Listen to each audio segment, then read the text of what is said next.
Okay mga katim, meron tayo ditong Nissan Almera. Nissan, gagawin natin, magpapalit tayo ng coolant. Ayan mga katim. Ang start dito, pagpapalit ng coolant, yung mga basic pagpalit lang ng coolant mga katim, para maituro namin sa inyo. Ayan. Ngayon, tanggalin natin tong reservoir. Tatanggal ni Romel. Pasensya na, medyo pause lang ako mga katim. Pero gagawin pa rin natin to ng content. Ayan. Tanggalin nyo yung reservoir. Ayan, tanggalin natin. Tapos yung pinaka bleeder nya po, nandito mga katim. Ayan. Ayan. Ilawan natin. Ayan. Ayan. Ito yung pinaka bleeder nya mga katim, kung mapapansin nyo. Ito po yan. Patuluin nyo lang po siya. Ha? Nasa yung ano natin timba para maibaba to. Ayan. Timba? Ayun. Yung ano, yung manipis lang para maibaba na rin. Kaya mga katim, ang gagawin nyo mga katim, para hindi na masyadong hassle, ayan, lagyan nyo lang rin dito ng distilled. Banlawan nyo ng distilled. Ayan, babanlawan lang natin ng distilled para maitulak nyo yung mga ibang dumi. Ito lang naman yung mga DIY na medyo maganda-ganda magpalit ng ano, coolant every 40,000. Kunin mo yung ano, kunin mo yung reserve. Bert, kunin mo yung imbudo. Ayun na pala yung sa likod mo. Ayan. Ayun yung imbudo. Ayan mga katim. Ba't ganun? Parang may ano. Ginagamit natin kasi sobra to sa pag-ano natin ng coolant. Dito may isa rin yan. Hindi na, ibabanlaw lang natin. Banlawan lang natin ng distilled. Ayan. Tapos banlawan nyo lang, naka-open yung drainage, yung pinaka-drain plug doon. Ayan. Ayan, para mas tumutulo siya doon sa ilalim. Ayun, malinaw. Ayan, sige pa. Nila na malinaw sige, yan. Taga mo pa. Ayan, linisan mo pa. Ayun. Ayan, Kikita nila nalilinaw yan. Bert. Ngayon mga katim, ang gagawin natin, kahit di na tayo magbaklas ng drain plug, kasi ito naman sa sasakyan na to, every 40,000 nagpapalit ng coolant. Meron naman procedure na pwede natin baklasin yung thermostat, pwede natin i-test, and then meron din tayong bleeder dito sa likod mga katim. Ito. Yung sa makina natin, sa block natin. Kung mapapansin nyo, may bleeder rin dyan. 14. Na 14 mm. 14? 13. 14 yan ba?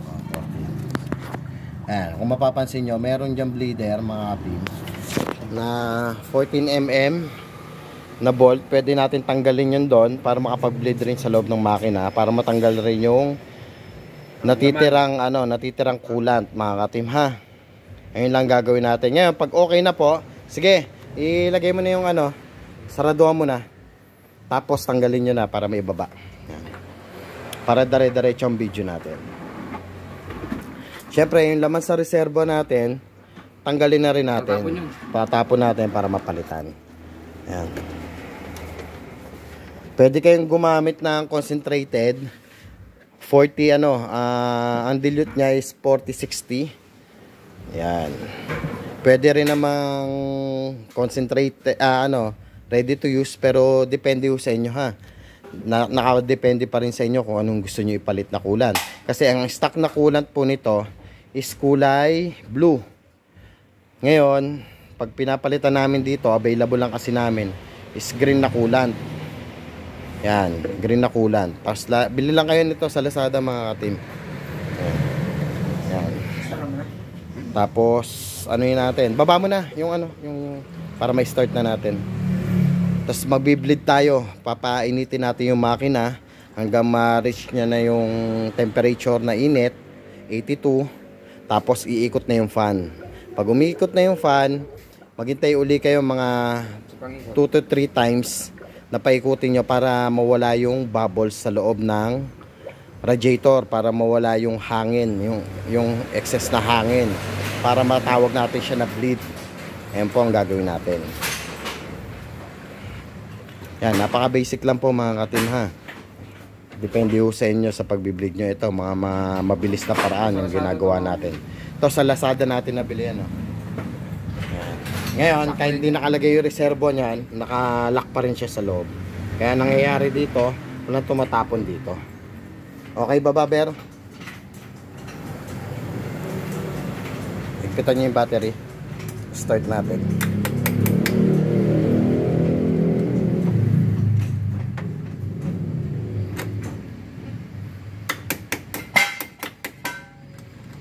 Kasi ganito yung...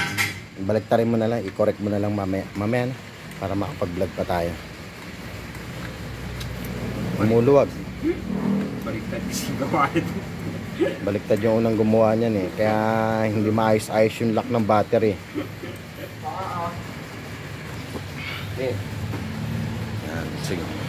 Baliktarin mo na nga para maging maayos. Tinanggal ko na nga, babaliktarin ko na nga. Nangangamuti ako tuloy eh. Parang pagwan tuloy yun po.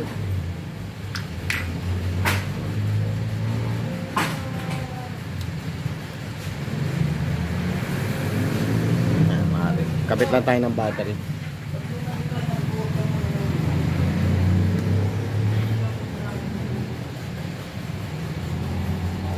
Sige, bili. At mahaba na yung ating video.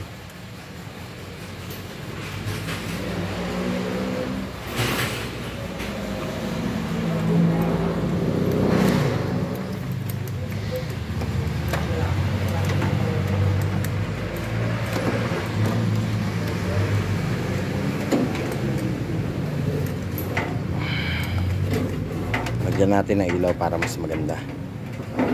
Para kitang-kita. Okay? Ano yung negative? Meron dito may isang pan. Saan to? Huwag. Saan to? Positive to eh. Sa fan motor yata yan. Hindi, sa ano yan, iba? Hindi fan motor. Wala namang ano to eh. Accessories yan. Sige, kahit pag mo muna ikabit yung accessories. Ayan, start na natin mga ka-team. Susi. Double check ko lang muna. Double check. Wala, sa labas malamang. Diyan sa may, ano, ayun o, sa ibabaw.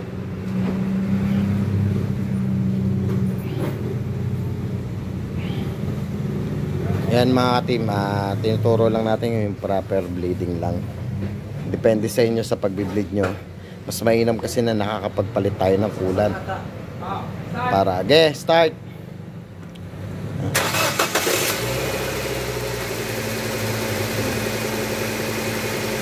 Yan mga ka-team.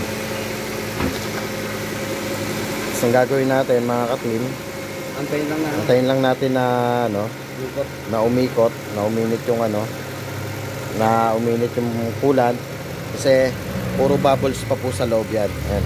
Papansin nyo pagka piniga natin to, pag piniga natin to, ayan, nagbabubble siya oh.